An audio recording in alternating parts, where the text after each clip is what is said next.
Friends வாங்க வணக்கம். எல்லோரும் எப்படிப்பா இருக்கீங்க? நல்லா இருக்கீங்களா? சாப்பிட்டீங்களா? நம்ம இன்றைக்கி என்ன ரெசிபி பார்க்கணும்னா ரவை உப்புமா. சூப்பரான ரவை உப்புமா எப்படி செய்யுதுன்னு பார்க்க போகிறோம். அதுக்கு தேவையான எண்ணெய் ஊற்றிக்கலாம்ப்பா.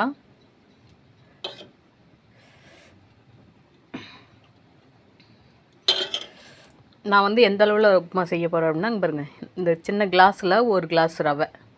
இப்போ காலை டிஃபனுக்கு மட்டும்தான் சின்ன கிளாஸில் ஒரு கிளாஸ் ரவை மட்டும் எடுத்திருக்கேன். நீங்கள் எப்படி அளந்து எடுத்துக்கோங்க. நான் வந்து ரவை வறுக்கலப்பா. நீங்கள் வந்து ரவை வறுக்கிறோம்னா சும்மா லைட்டாக டால்டா இருந்தாலும் சரி, நெய் இருந்தாலும் சரி, வேறு லைட்டாக எண்ணெய் இது மாதிரி இருந்தாலும் கொஞ்சமாக ஊற்றி வறுத்துக்கோங்க. இல்லைனா வெறும் வடைச்சட்டியில் ரவை வறுக்கிறோம்னாலும் வறுத்துக்கோங்க. எப்படி வேணாலும் வறுத்துக்கலாம். நான் வந்து அந்த சின்ன கிளாஸில் தடவை ரவை போட்டிருக்கேன். அதுக்கு தேவையான அளவுக்கு எண்ணெய் ஊற்றிருக்கேன். நான் எப்பயுமே எண்ணெய் எக்ஸ்ட்ரா ஊற்றிக்குவோம். உங்களுக்கு வேணால் கொஞ்சம் சேர்த்து போட்டுக்கோங்க. உப்புமாவுக்கு தேவையான பொருள் பார்த்துக்கலாமா? அங்கே பாருங்கள், வெங்காயம், பச்சை மிளகா, கருவேப்பிலை, கடலப்பருப்பு, கருப்பு உடைச்ச உளுந்து. நாங்கள் தோல் நீக்கி வச்சுருக்குறோம். கருப்பு உடைச்ச உளுந்து. வாங்கப்பா, எண்ணெய் காஞ்சிட்டு செய்யலாம். கடுகு போட்டுக்குங்கப்பா. அடுத்தது கடலப்பருப்பு போட்டுக்கோங்க. அடுத்தது கருப்பு உடைச்ச உளுந்து போட்டுக்கலாம்.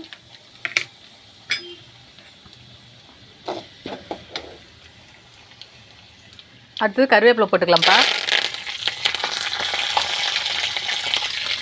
அடுத்ததாக பச்சை மிளகாய் போட்டுக்கலாம்ப்பா.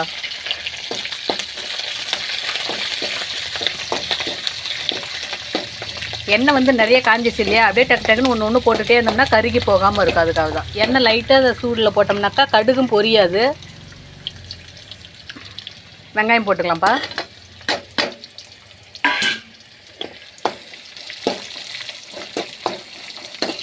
நம்ம வீட்டுக்குலாம் உரம்பரை வந்துட்டாங்கன்னா அர்ஜென்ட்டாக ரொம்ப சுலபமாக சீக்கிரமாக செய்யக்கூடிய உணவு டிஃபன் என்னன்னு பார்த்தீங்கன்னா உப்புமாவு தானே.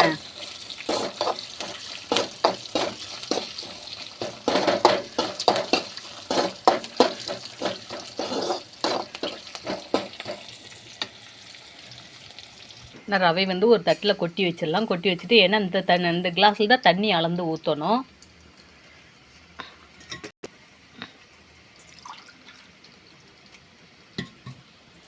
வெங்காயம் வந்து பார்த்திங்கன்னா நல்லா வணங்கிடுச்சு பாருங்கள். தண்ணி ஊற்றிக்கலாம்.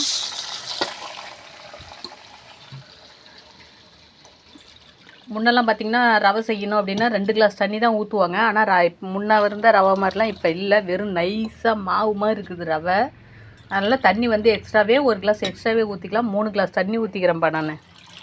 நான்லாம் 3.5 கிளாஸ் கூட ஊற்றுவேன். அது அளந்தே பார்க்காம எவ்வளோ ரவை இருக்குதோ அதுக்கு தகுந்த மாதிரி தோராயமாக தண்ணி வச்சுப்பேன். வீடியோக்குன்றதால தான் அளந்து ஊற்றுறேன். ஏன்னா உங்களுக்கு அளவு தெரியணும் இல்லையா?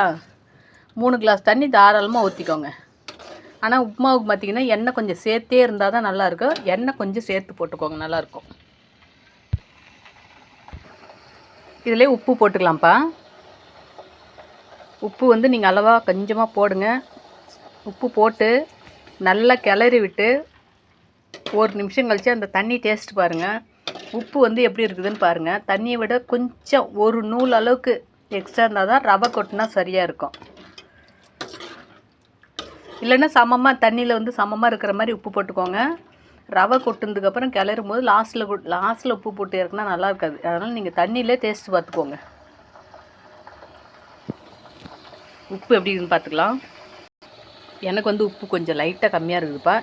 இப்போ நான் போடுற உப்பு பார்த்திங்கன்னா தண்ணிக்கு கொஞ்சம் எக்ஸ்ட்ராவே இருக்கும். ஏன்னா ரவைக்கு சரியாக வரணும் இல்லையா? ரவை போட்டோம்னா கம்மியாகிடும் உப்பு. அதனால் கொஞ்சம் நான் சேர்த்தே போட்டுக்கிட்டேன். நீங்களும் வந்து அது மாதிரி டேஸ்ட்டு பார்க்கும்போது தண்ணியில் வந்து இந்த தண்ணி குடிக்கும் போது உப்பு கரெக்டாக இருக்கும். அப்போ என்ன பண்ணணும், கொஞ்சமாக சேர்த்து போட்டுக்கோங்க. கொஞ்சமாக சேர்த்தோம்னா கொஞ்சம் தண்ணி குடிக்கும்போது இந்த தண்ணி குடிக்கும்போது கொஞ்சம் எக்ஸ்ட்ரா இருக்கிற மாதிரி இருக்கும். அப்போ தான் ரவை கொட்டினா சரியாக இருக்கும்.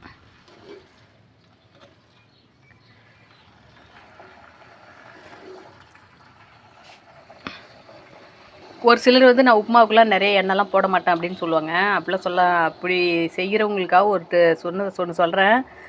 ஏதோ வளர்கிற மாதிரி தெரியுது எனக்கு.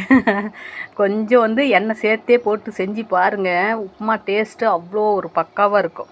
உப்புமாவுக்கு மட்டும் எப்பயுமே எண்ணெய் கொஞ்சம் சேர்த்தே போட்டு செஞ்சு பாருங்கள். ஒரு நாளைக்கு செஞ்சு சாப்பிட்டு பாருங்கள் டேஸ்ட் எப்படி இருக்குதுன்னு. சூப்பராக இருக்கும். அதுக்கப்புறம் உங்கள் மாடலில் உங்கள் ஸ்டைலில் செஞ்சுக்கோங்க. இப்போ தண்ணி வந்து பார்த்திங்கன்னா நல்லா கொதிக்குதுப்பா. நான் வந்து ஒரு கையில் செல்லு வச்சுருக்கேன், ஒரு கையால் தான் ரவை கொட்டுறேன், கிளற முடியாது. நீங்கள் வந்து உப்புமா செய்யும்போது இதுமாரி தட்டில் கொட்டிக்கோங்க. தட்டில் கொட்டிக்கிட்டு இதுமாரி லைட்டாக தூவிக்கிட்டே வாங்க. அப்படியே ஒரு கையால் கிளறுங்க, ஒரு கையால் தூவுங்க. சரிங்களா? நான் செல்லு வச்சுருக்கிறதால கிளறி காட்ட முடியாது. நீங்கள் அது செய்யும்போது அடி பிடிக்காமல் கட்டிப்படாமல் அழகாக சூப்பராக செஞ்சுக்கோங்க. பரவலாக அது மாதிரி கொட்டும்போது கட்டி பிடிக்காது. ஒரே இடத்துல டொபுக்குன்னு கொட்டும்போது தான் கட்டி பிடிக்கும். பாருங்கள், நான் கொட்டியும் பாருங்கள், கொஞ்சம் நேரம் கழிச்சு தான் நல்லாயிருக்கு கிளறேன். ஆனால் கட்டி பிடிக்காமல் இருக்குது பாருங்கள். நம்ம கொட்டுற பதத்தில் இருக்க தட்டில் கொட்டிக்கோங்க. அழகாக சன்னமாக கொட்டிக்கிட்டே வந்துடுங்க.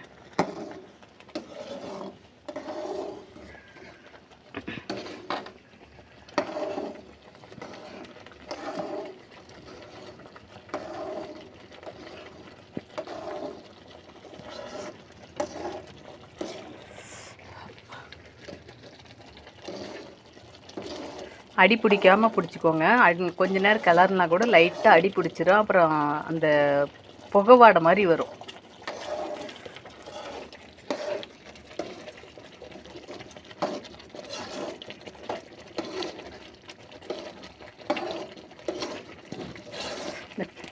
கடுகு, பருப்பு, பச்சை மிளகாய், கருவேப்பிலாம் பார்த்தீங்களா, கலர்ஃபுல்லாக நல்லா அழகாக இருக்குது.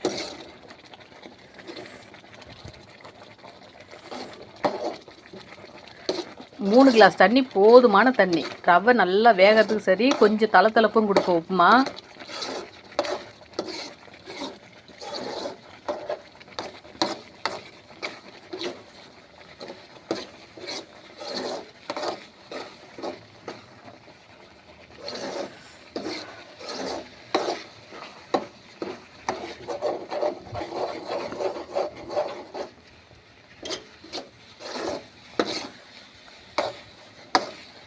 ஓகேப்பா, சூப்பரான உப்புமா ரெடி.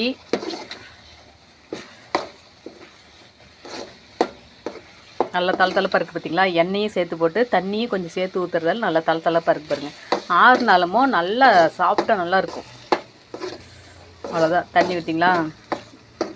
3 கிளாஸ் தண்ணி ஊற்றுனா அதிகமாக போயிடும், கொலன்னு போயிடும். அப்படிலாம் எதுவுமே தேவையில்லை, சூப்பராக இருக்கும். தாராளமாக வந்து 3 கிளாஸ் தண்ணி வைங்க.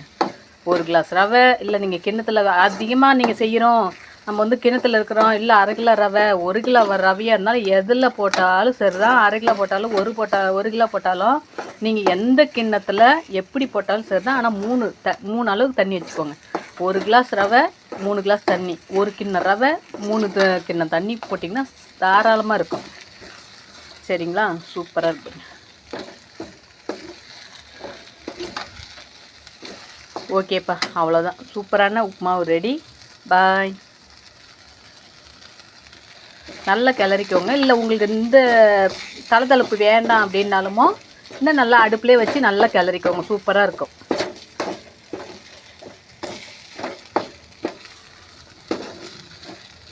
ஓகேப்பா, பாய்ப்பா.